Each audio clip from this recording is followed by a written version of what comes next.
target ban ng Suyo sa isang player. First and ever kay James Banks.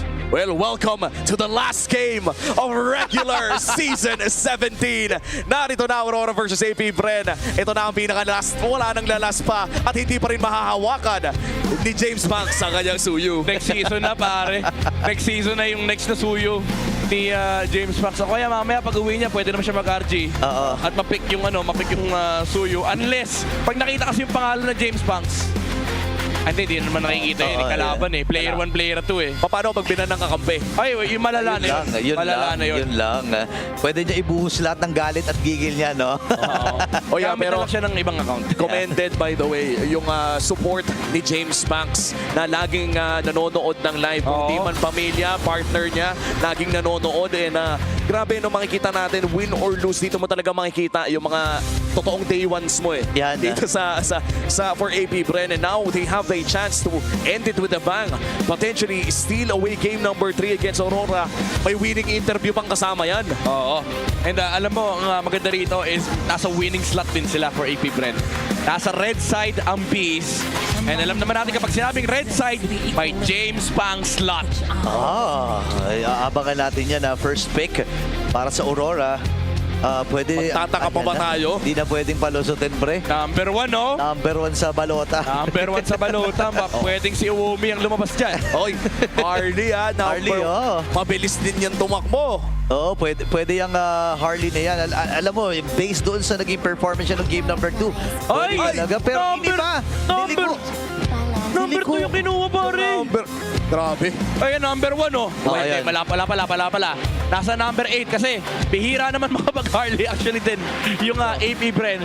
Ang nasa number 1 nila, Hylos and Phobius. Understandably so, kasi ito yung mga fast-paced heroes and also yung mga parang steady lang na wala naman masyadong counter. I would say Harley Phobius still would be a good good first 2 picks. Ayan na yung Phobius. Harley, kunin mo na. Yun. Harit ang kinuha nila. Wow, very standard red side drafting strategy na ipinagsasabay ang Harith and Phobius. Ang ganda nito. Again, kasi kung iisipin mo, counter ng Phobius yung Harith eh. Diba? So, alam ni Coach G kung ano yung mga gagawin niya dito. Aurora, ano mga kanilang kukunin? Lapu-lapo ka agad, pre. Kina-counter yung Phobius. Ano lang to? Lane counter. Ay! Ayan na. Naku. Yung Terisla ng jungle. Teresa. Kailangan pa ba natin explain? Oo. Anong ginagawa ng Fredrin sa isang drop? Bunny! Ay! Ayan na! Ayan na! Ayan na! Pangilan yan? Pangilan? Number 5 sa balota. Number 5 sa balota. Lumusot yung James Banks, men. Ayun na. O yeah, pero ang kalaban niya dito medyo mahirap. Tama. Fredrin ni Demon Kite. Pero kasi tandaan natin, sinabi natin kanina, random yung mapa napunta sa Broken Walls. And this is, some people would argue na nanonerf ang Fanny sa Broken Walls. But over time, sinabi nila, mas nakikinabang yung Fanny sa Broken Walls. Kahit yung mga pro players, pag tinanong mo yun, sinasabi nila na ganun talaga. Maganda talaga ang Fanny sa Broken Wall. And alam naman natin, nagkaroon na ng mga sample size na kapag ang Aurora ay kaharapang isang Fanny ay nababasag yung mga box na ginagawa nila. Mala M7 actually, yung pakiramdam ngayon ng Aurora. Ito yung moment na nakakatapag pa nila yung alter ego nung time na yon. Si Yazuke, mahilig din mag-Fanny. But this time around, syempre, Filipino version naman. James Banks on at the Fanny. And for AP Bren, I do feel like na kailangan talaga nilang protektahan to. Tinanggal na nila yung Moscow. Maybe they also want to remove the Badang or the Grok. Oo, medyo malaking risk talaga kung sakaling mabigay nila ang Grok to Light against a Fanny. Pakiramdam ko yung mga roamers natin, especially Light, a very seasoned veteran roamer. Oo. Kabisado na nila kung paano nga ba kukontrahin yung mga ganitong klaseng Fanny. Minsan nga, nagbabato sila ng wall sa harapan nila para hindi makalipad papunta yung Fanny sa kanila. Oo, meron yan, may iba't ibang version yan eh. Yung i-advance mo ng todo para hindi makakable pabalik. Yung ilalagay mo sa harap ng kakampi mo para di sila makablean.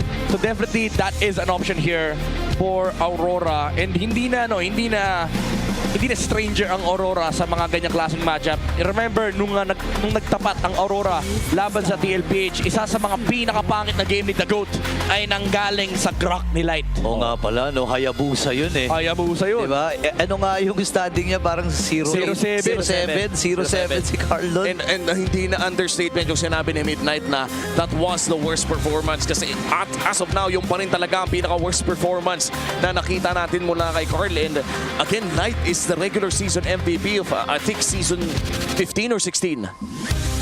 Around those areas. 16 ata, last season. Last season. Yeah. And hindi pa rin nalalayo yung ganong klaseng mentality sa laro ni Light. Yeah, finals MVP. M7, finals MVP. So, hindi talaga pwede. Ay, nako. Kumuha na rin ng Valentina dito just to counter out lang yung plano. If in case na kumuha ng Grok dito ang Aurora, no? Claude, Hylos, Claude, Grok, Claude, Badang. Kaso problema na sa Badang may Valentina Phobius eh. Oo nga, no? And kung sakali naman na makakuha pa rin ang crowd control, available pa rin naman yung mga basic na mga suppression heroes. Yep. Bagamat basic, gumagana naman kasi against a Fanny. Hylos, ganon.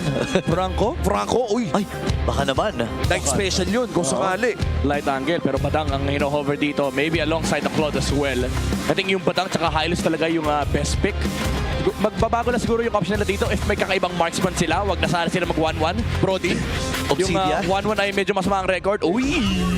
Ano yun? Ranger! Okay. M7 pare! Oo. Very close to what they did in M7. A treat for the Northern Lights sa kanilang pinakauling laro in the regular season. And now for AP Bren looking for their roamer. Naghahanap sila ng ibibigay sa Game 1 MVP na si Nova. Khalid Hilda. There's no other, marami namang option. Pero Nova, wag na tayo magpanggap. Very good option here are both Hilda and Khalid. Yan na yun. Oh. Pero kung ako naisip ko, bukod doon may lupa na maay. Oy! Atlas! Atlas pala, pre. Wow. Ganda. And for their last game, Atlas ang lalaroin ni Nova. Tandaan po natin na ito na ang huling beses na mapapanood natin ang iteration na ito ng AP Bren for Season 17. This is their last game of the season. Manalo, matalo, saludo ang mga Pilipino sa AP Bren. And for Aurora, they have the chance to show everyone kung bakit nga ba sila ang reigning defending world champion na mukhang natutulog at the 6th slot of the MPL Season 17 playoffs. Yep, very important itong game na to. It's not a decider match, but this will decide the momentum of Aurora heading to the playoffs. And for AP Bren, they can definitely send a message to the world na deserve din naman nila mag-playoffs, sadyang 6 lang ang pupunta sa San Juan. And imagine, AP Bren in this season, ang daming na hype sa roster na to. The return of the king from his time overseas. James Banks in his senior years. Papunta na tayo doon. And AP Bren, however, hindi nila napakita yun this season, but they have one final chance to show everyone. And ngayon ang Aurora, sisimulan nila ang larong ito by leaving the Fredrin to clear out yung kanyang purple ng mag-isa. Saktong clear muna ang aatipagin dito ni UF Light. Oo, kasi importante makita nila kung saan magsisimula itong si James Banks. And guluhin din kahit papano. Pero kailangan ng tulong ni Yue dun sa gitna na mag-clear para nga naman makaabante sila kung gusto nila na sumabay. Yeah. For AP Bren, kailangan nilang mag-chill sa early game kasi hihintayin pa nila yung level 4 ng Phobius, yung level 4 ng Atlas, and of course yung timing para kay James Banks. By the way, naka-lethal ignition yung Fanny ni James Banks dito. He's looking to burst targets in the early game. And rightfully so kasi sa composition ng Aurora, it's very heavy on the early aspect of the game as well. If AP Bren gets some sort of momentum, nakakatakot yung mid to late game aspect ng Fanny dito sa larong to. Oo, and so far wala pa naman tayo nakikitang big rotations mula dito sa kupunan ng AP Bren. We are expecting a lot of early game plays na nanggagaling dito sa AP. Pero mukhang hinihintay nila ang access dito sa Cutthroat para sure ball na may conversion yung unang lipad dito ng Fanny. Doon nga sa itaas may nagaganap din na kumusyon yung ating mga XP. Nova magpapakita din. James Banks level 4 na. Ayan na. Napakakatinong Cutthroat. Pero hindi pa sasapat yung kanyang damage para patayin at makuha ang first blood. Pero at least magkakaroon siya ng oras sa mga pag-farm. Medyo dugaan si Yue pero makakapag-regen pa rin naman. In fact, parang wala masyadong nangyari. Nova zoning out. A few members coming in from Aurora at nag-spawn na nga ang pinakaunang pagong. At dahil medyo nalugi ang side ng AP Bren ay delikado ang pwesto nila dito. Yun lang mapapauwi si Chomskirt. Kulang ang manpower dito ng AP Bren. If in case, Light alam niya na nag-purple pa at malayang makukuha ng Aurora dito ang pagong. Bakit level 3 lang yung Valentina kanina? Na-miss ata yung isa, pre. Napasama ata yung dalo ni James Fox para may namatay atang minion wave. Or minion. Nung kumable siya. Well, Uy, retry! Yun lang. Pero kakapit yung mga cables dito ni James Panks. Kakapit Ay, ay, na naman ni ay, DK. ay. Okay, nakuha. Oy, mainit yung Actually, bossing, ah. Oy, Demon Knight. aray Wait ko! lang, napagsakan pa ng Precious Red plus na Taunt. Meron pang pag-recall at sticker. unang lipad, yatap agad. Aray ko, ang sakit. Nung Appraiser, gitnang gitna. Kinaltukan ka ba naman ng Fredrin, men? Full stack. Full crystallized energy. Alam mo, ito, sa mga magtatanong, sanay na sanay si Demon kahit dyan, men. Imagine mo, ilang funny na yung dinaanan niya sa talambuhay niya. Kahit siya dati funny main. Pero yung Fredrin niya, kabisado niya na yan. Oo. Yun naman kasi parang kung ikaw yung nagaganyan dati bilang funny mail, yung mga rookie years Oo. ni Demon DK, Knight. oo. Ngayon siya na yung nangkakaltok gamit yung Fredrin. Call that character growth, pare. Oo, ano yan eh, coming from experience yan eh. Kasi dati alam niya rin eh, kapag nataton siya nila Carl TZ nung kapanahon nang nagpe-Fredrin spam si Carl, nakakaltukan din siya. Ngayon, siya naman yung mangangaltok. Yung feeling, no? Alam yung niya yung feeling. May first-hand experience siya. Oh, Oo. wait lang, ha? LBJ, mabibit-bit din. Aray ko. Pero parang hindi na ata siya makakatakas dito at tatanggapin na lang ang kanyang kapalaran na makukuha na rin siya ng Rora. Pero may extended defy dito sa may bandang ibang Shizo! bahagi. Shizo makakatakas. James ang nakakuha rin ng kill. Si Domi ngayon kanyang napili. Light ngayon ay aatras there with the flicker. At buhay ang apat na miyembro na nandun sa ibaba para sa AP. Wow, honestly, very Demon Knight? impressive. Pero kaso nga lang, Oh, go, oh. yung Lord! Yung Lord! Ay! Lord yan para kay James Banks eh. Pero sabi niya, sige, try natin. Hulihin ito si DK pero sobrang kuna talaga. Aray ko. Anong ka-importante, pare? Yung Lord. Yung Lord! sa mga di nakakaintindi, i-explain ko sa inyo, as a Ling, funny, Hayabusa player, ang purple buff para sa ganung sa mga ganung hero ay Lord. Mas importante may purple buff kaysa kay Lord. Minsan nga makakakita kayo ng mga funny player na naglo-Lord na yung kalaban. Walang Uunahin pa pake. rin niya yung purple eh. Oo. May mga pina-purple dance, nilo-Lord dance na nga yung purple, di ba? Oo, yan yung kailangan 5 kasama ng funny, hindi pwedeng mag-isa lang siya. Okay, Yue. Okay, bibit-bitin niya muna dito si Nova. Available na rin. Actually, kakabalik lang nung cooldown ng kanyang ultimate, which is the Fatal Links. Shizu ay nag-aabang din ng pagkakataon.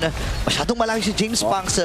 Parang ang goal lamang ata nila dito ay guluhin itong Aurora. Pinapatagal lang ata ito Pinapatagal lang. ng AP Bren. Wala talaga silang balak na lumaban pero may tumagal naman talaga yung pag-take ng pagong na iyan. And for AP Bren, at least nakapag-farm ng matiwasay dito si James Panks doon sa kanyang orange side. Yeah, ang kailangan isipin dito ng AP Bren is kailangan nilang Aray. humarap ng mga trades. And for Aurora, to maximize this lead, pwede nilang kontrolin yung buong mapa as long as hindi sila gumagawa ng risky plays sa mga side lane. As long as kasama ng Fredrin yung Granger, iwan na nila lapo-lapo sa may side lane para hindi makapag-pressure si James Panks. They're essentially shutting off the trade aspect of AP Bren's lineup. Oo, at saka parang binibigay na rin ata ng AP Bren yung XP lane para kay James Panks. Papasukin to ni Light! Ayun na, may ipit din. Fist crack. Ay, Oy! naku Aray po! ko! Huli yung Germs. Pero papasok na rin dito si Demon Knight sa may atras. Oh my goodness, sayang. Malaking resource yun. man. Malaking resource, pre. Oo, itutuloy pa nila to ha. Makakalakoy naman palayo pero dahil nga wala nang available na panlaban ng AP Bren na kailangan nilang ibigay yung pwesto nila doon. James Panks versus Edward. Makakalipad pa naman. Konting chip damage around that turtle. Turret rather. Pero mukhang makakalipad pa naman palayo si James Panks. By the way, highlight ko lang, ang ginawa ng Aurora, yung huling purple buff ni Demon kahit di niya na pinatay yung maliit. May butete lang na nakita si James Panks doon doon sa jungle side ng Aurora. Sabi niya sana may nangyayari na sa bottom side eh. Pwede ko nang kunin yung purple buff. Pagsilip niya, ang liit lang nung nakita niya. Yung baby purple lang. Baby purple lang. Yung nakita niya doon. Oo. Alam mo, marami. Actually, si Demon kahit din, na-biktima rin ng ganyan. Na-biktima din siya niyan. Nang yung bulate na lang yung natira. Hindi na niya nakita yung malaki. yung lizard. Oo, na-meme yun eh, di ba? And as of now, Aurora, just taking whatever they want. Kaso magkakaroon nga lang bang ng trade doon sa top side para sa bottom side. Makakalamang ng bahagya ang Aurora doon dahil nga malapit yung susunod na objective, which is the last turtle of this game. Oop. AP Bren, naghaharap ng play sa baba. Si Edward ang mukhang target. Pero di yata nila mahahanap ng pwesto. Teka lang, i-GG yata ni Edward to Oo nga, ginamit na nila dito yung river. Pero si Nova kagad ang kanilang bibigyan. Uy, yun lang. Edward ang nakakuha ng kill. Akala ko nga kay Doming pa yun eh. Oh, di pa nag-sky piercer. Oy, kita nila yung Fanny. Kita nila yung Nako, Fanny. alam Tinamingan ni James Banks. Alam nila, Nako. okay. Alam Ay, din nila ay, na Lord. kukuha ng purple. Ayan na yung Lord Dance. Naku po, aabutan. Ay, naku po. Yan, ganyan. Buti na lang. Ay, makaka-alpas pa rin at makakatakas din si James Banks. Pero ayaw talaga paglaruin ng Aurora. na para bang peste sa loob ng bahay nila ay kinik out sa jungle. At dahil dyan, Demon kahit pa si Secure ang pinakahuling pagong ng larong ito. Perfect turtle take para sa Aurora. Ayaw na nga niya kunin yung kanyang purple dito. James Banks, nagbabakasakali din na makakuha. Pero dahil nga hindi sapat yung kanyang damage, hindi nila kakayanin. Pero sa ibabang bahagi, Shizu ay tinatrabaho na rin yung bottom. Yeah, trade lang talaga yung pwede nilang gawin. Oh, Demon kahit di niya na iwan yung maliit na purple buff. So may next round of purple buff cycle na pwede nga kunin ng AP Bren. Kaso ang problema ng AP Bren ngayon is magkakaroon ng Lord in 90 seconds. And ito yung moment na pwede nang kumontrol ng tempo yung Aurora. Pwede na nilang hawakan yung mapa. And same rotation yung ginagawa nila. Papadala nila si Edward dito sa may bottom side. And nahaharangan lang nila yung Fanny. They can actually brute force the push now. Ang kailangan lang nila isipin is yung counter set na pwede manggaling din sa Atlas. Oo, and sa ngayon, no, kompleto rin naman yung mga battle spells na parehas sa kupunan. Chomp Skirt looking for that Lapu-Lapu ultimate. Pwede na kang pasukin. Ayun na, pinagsasama na rin dito si Nova pero makakatakas with the perfect match. Kaya lang naipit din si KLBJ. At bagsak na rin yung Torre dun sa may middle. Sa ibabang bahagi naman, may pinaplano din si James Banks na pagbasag sa ibaba. Pero dalawang Torre kagad ang kanilang nakuha. Oh, reset pa yung orange buff sa Kaso na reset yung orange. Makukuha pa rin naman niya kanyang pinagplanuhan. At hindi rin nata nabasag. makukuha yung Torre, hindi nabasag. Medyo nakakatilt yun pero mukhang gagawan pa rin ng maraan. James Pinuwersa na. Banks. Pinuwersa na. Wala kailangan eh. Pero kahit paano makakahinga ng konti ang AP Bren. But again, for Aurora, pwede nilang i-brute force lahat ng outer towers ngayon ng AP Bren para ang maiwan na lang is yung base turrets. Oo, at mukhang kailangan na nga nilang dumipensa dito sa may bandang itaas. Flicker is available for Nova and KLVJ. Potentially, this might just be the set na hinahanap ni Nova. Flicker in! Tatlo ang nahuli pero wala pa atang reinforcement. Kaya lang, ilalayo muna dito si Nova. Habang sa gilid ay pumunta na rin dito si KLVJ. James! Oh my goodness! Patay dito si Nova. Habang si Domingay na maalam din! Tatlo na kagad ang tumumba para dito sa AP. Si James Banks ay makakatakas pero parang hindi yata worth it yun, pre. Oh, ang laking abala nung tinayong pader ni Light Oo doon nga. sa likod. Kinailangan pang gamitin pwersahin ni KLVJ. Maganda yung naging attempt dito ng AP Bren looking for the backside but Demon Cat as well canceling yung pwedeng combo, yung reinforcements ng AP Bren, that energy eruption on the backside. Kahit si James Banks napigilan niya saglit. Although nakuha pa rin naman nila yung kill kay Dominic at hindi ganun kalaki yung casualty. And that is the Lord secured para sa side ng Aurora Gaming. Perfect objective so far. All three turtles sa loob ng larong ito, yung pinakaunang Lord. Lamang na lamang ang Aurora when it comes to objectives. All purpose din pare. All purpose din. Sakit mo namang magsalita. Sorry sa mga funny players. Hirap ng kalagayan ni James Banks. Alam mo ang ginagawa ng Rora dito, ayan na. Ayaw na nilang pahawakin ng purple. Iiwan pa nga yung maliit. Gusto ko nga masilip tong Gusto ko masilip yung isa pang purple camp eh. Oo, Kung ano meron. laman yan. Oh, James Banks! Ayun, Aray ko, nilamaan na ng thought mula kay Demon Kite. Pero nakabawi din naman siya kasi si Doming. Ayun na, Butete lang din, men! yung butete na lang yung naiiwan. Nakakayamot mag-funny na walang purple pero nakakuha pa rin naman ng kill. And now, the Lord pushing para sa side of Nova? Aurora. Pwede sila makakuha ng inhibitor turret. Nova looking for an angle. Walang flicker. Pero may flicker na sa ngayon. Dito si Nova, pwede na maghanap ng set. Okay, magsiset ata sila. KLVJ ay tumamba na rin! At nandun yung Fatal Links! Kaya lang iniisa-isa dito ng AP Bren. Ang mga miyembro ng Aurora, ipinatas si KLVJ. Tatakas muna sila. Hinahabol siya ni Kiel. Ngayon si Edward ay maiipid din. Demon Knight, napakatibay talaga. Pero pa siya doon na pwede gamitin dito. Nandun yung count! aray ko po! Bumagsak din yung appreciation shot. Pero ang mamamatay, walang iba kundi si Edward. Buhay ang apat para sa Aurora. Kahit pa paano makakahinga dito ang Beast. Sobrang laki nung pick-off na nakuha ni James Max kanina kasi ang awkward for Aurora to push the middle lane tower kasi wala silang damage dealer. And trinay nilang i-brute force yung torre dito ng AP Bren. Unfortunately, Nova with the counter set, yung Fatal Link, sobrang naging crucial noon para umabot si KLVG at si James Max na makaharap ng extra kill. And Aurora, even though they're still leading by 3,000 gold right now, kailangan na nilang mag-worry ng konti kasi una sa lahat, 4 na lang nilamang ng Skyfisher dito ni Dominkite and tumataba na rin yung Harit at Fanny ng AP Bren. And look at this, there's no Wind of Nature, no Rose Gold Meteor mula dito kay Dominkite. Hindi niya iniisip na pwede siyang pasukan ni James Max. Full trust para dito kay Light and Demon Kite to provide protection sa kanilang marksman.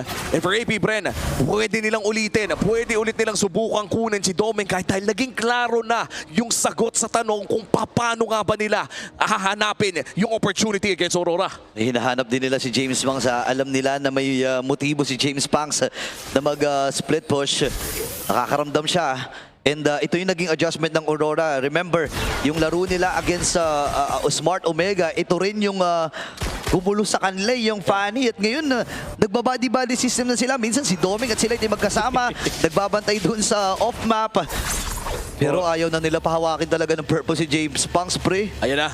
Hinahanap naman na meron ng Oplan. Nova? James Max, Nova looking for the potential setup. Ang hapde. Okay, Demon Kite, tatama yung Todd. Binababarang na siya ni Yue. Pero Oh, Grabe si nandun Light. yung Prince Crack. At si James Banks ay namatay. KLVJ ngayon na pinagtutulong-tulungan. Stock ng Pierce para kay Doming. Ngayon nahabol nila si Jumpscare. Hindi tumama yung Landshaker pala kay Edward. Pero dalawa na lang ang natitira para sa AP. Gusto na atatapusin ito ng Aurora to end the season with a bang. Ayan na, ginamit na yung Crimson Beacon Purify as That's it. well! That's it. Mamamatay itong si Jumpskirt! Si Shizu na lang ang natitira. Oh, yung Pwede cannon! pa sila? Okay, mababa na yung buhay ng cannon. Aantayin nila yung next na wave. Pero isusuko na muna ng Rora ang kanilang plano at diretso na sa Lord. That Purify mula kay Shizu, I thought the game was over pero ginamit niya yun para maka-landing at least ng iilang Chrono Dashes and Synchrovision to clear out the minion waves. They live to fight for another day but the question is for how long. Aurora, maganda yung naging setup nila kanina. Light with the peel. Nandun siya sa katabing-katabi niya yung Granger Man. Body-body system sila. Ginawa niyang best friend si Dominkite.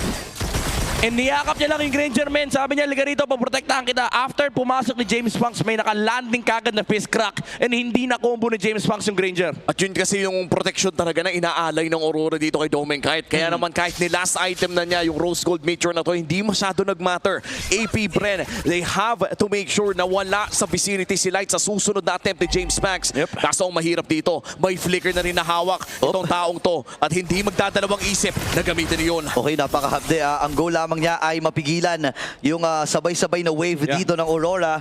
Yung middle ay papatungo na sa gitna at yung top lane ay medyo malayo-layo pa. Babantay sila dito. Wala pang available na Purify dito si Shizu. Ngayon, yung Lord ay ililiko mo na Nova. Papasok si DK. Tatama yung Todd. Ibibit-bitin si KLBJ. Kaya naatras na muna ang mga tinitirang miyembro dito ng AP Bren. Wow. Yung Lord ay lilinisin na muna nila at tagumpay ang kanilang pagdepensa. Nice defense mula sa AP Bren at mukhang nasa pwesto pang makakuha ng purple. Joke lang, may baby purple lang Meron pa. ata. Malalaman niya! Malalaman niya! Nasaktan siya physically, emotionally, spiritually. Bakit mo pa kasi sinilip? Oo, nako. Dapat... Uy, uy, uy. Wait lang, wait lang. Daming moves ha. James Pang sa atras. Edward, saan niya ilalad yung kanyang Landshaker? Sa kamay dito ni Nova. O yan, pipigilan nila. Pumasok Oh, na wow! LBJ. At nag-aantay lamang ang AP Bren ng oportunidad. James Bond! Sa likuran, meron na doon yung face break and face cock. Oh my! Siya'y mamamatay sa kamay ni Dominic. LBJ nakabawi din naman. Toskirt! Habang naghahabol pa rin sila dito, may immortality naman dito. Shizu! At si Shizu ay mamamatay din sa naging proseso. Kasabay pa nga ni Light. 3 miyembro laban sa 3! Pero Demon Kai again with a kill. KLBJ ngayon ay kailangan ng Aray, kumapit. At naubos na ang Hive. Nag-aantay na lang ng pagkakataon ang Aurora na tapusin ang laban na ito sa pinakahuling serye ng regular season. Aurora seizes the win. Ending the regular season 17, pinakita ng Aurora na kaya nilang manalo after a terrible game 1. The reverse sweep is real. At kitang-kita naman yan sa mismong card na dinala ng Northern Lights. Mukhang totoo nga ang kanilang mga sinasabi. Ito ata ang simula ng momentum ng Aurora. Magandang proteksyon mula kay Light. Able to save the Granger and save this game for Aurora Gaming Philippines. And of course, palakpakan pa rin natin ang AP Bren para sa pinakita nila this regular season. One of the more historic orgs sa MLPB Esports ay makakausap na rin natin sila para malabas sa kanilang mga saloobin. And of course, pumunta na tayo sa ating main stage kasama ang ating mga hosts. Ladies and gentlemen, this is a team ending their season with a heart. Let's put our hands together for AP Bren.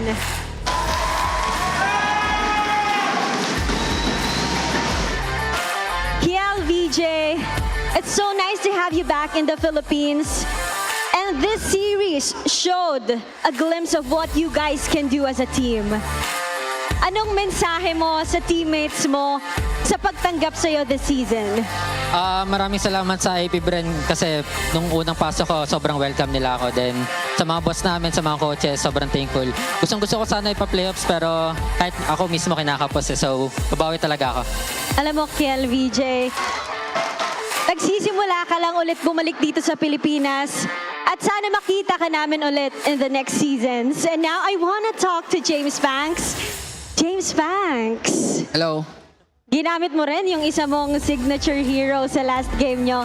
At alam ko na sabi mo nga kanina, magaling kang magtago ng nararamdaman. Pero can you tell us now, ano ba talaga ang nararamdaman mo this whole season with AP Bren? Ang nararamdaman ko nung nalungkot lang naman ako nung nalaglag kami. Pero yung nararamdaman ko naman sa team namin, syempre masaya ako kasi kinakain namin lahat ng mga problema at challenges namin as a team. Yun lang. Okay naman ako sa team namin. Oh, still with a grateful heart. On the topic of learnings, it's been a ride for them. Shizu, I want to ask, looking back no, from week 1 up to week 8, talk about the learnings. No, what's your biggest learning? Siguro yung pagiging,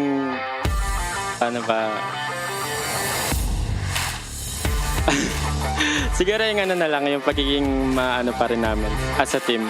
Pagiging strong pa rin namin kahit na kung anong ups and downs, parang straight pa rin yung team. Iisa pa rin yung goal namin. A similar question to Chobskirt here. Chobskirt? Yes. Pakita mo naman yung sarili mo sa amin. But you know, similar question here. Let's talk about learnings. You guys went out, gave a strong fight. Pero ano rito yung pinaka natutunan mo?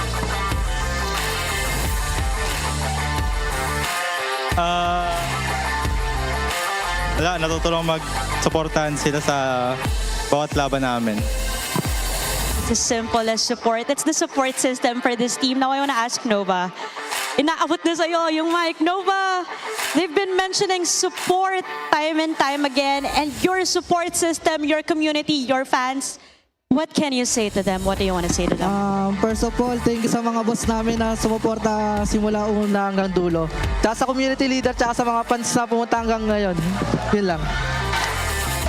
And now I wanna talk to Coach G. Coach, Yes, your team showed so much potential hanggang dito sa dulo. Ano po ang mensahe nyo sa lahat ng players nyo ngayon?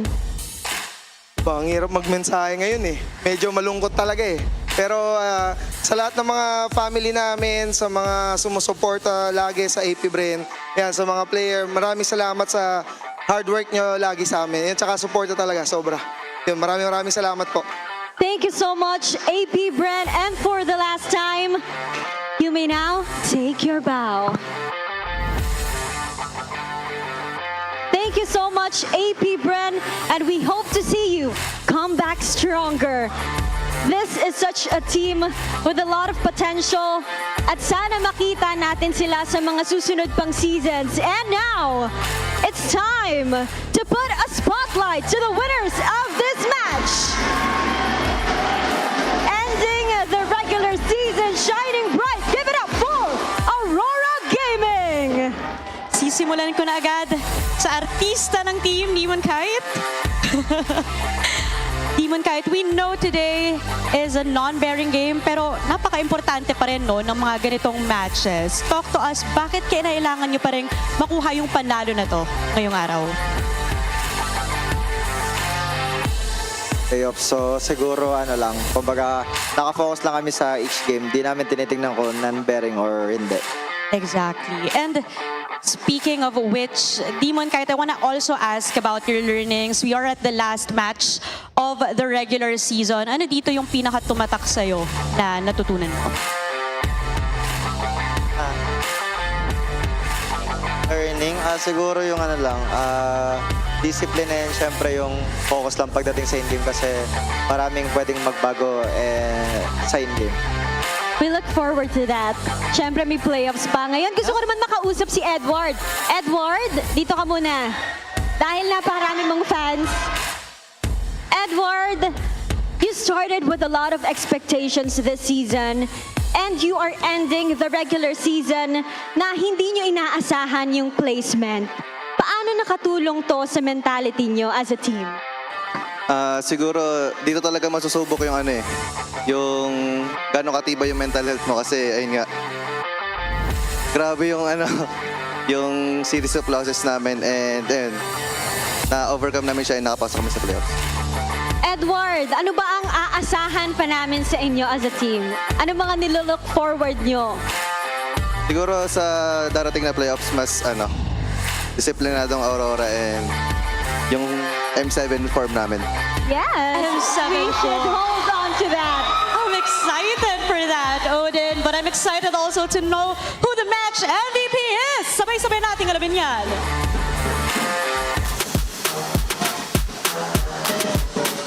And that's you, Jewel!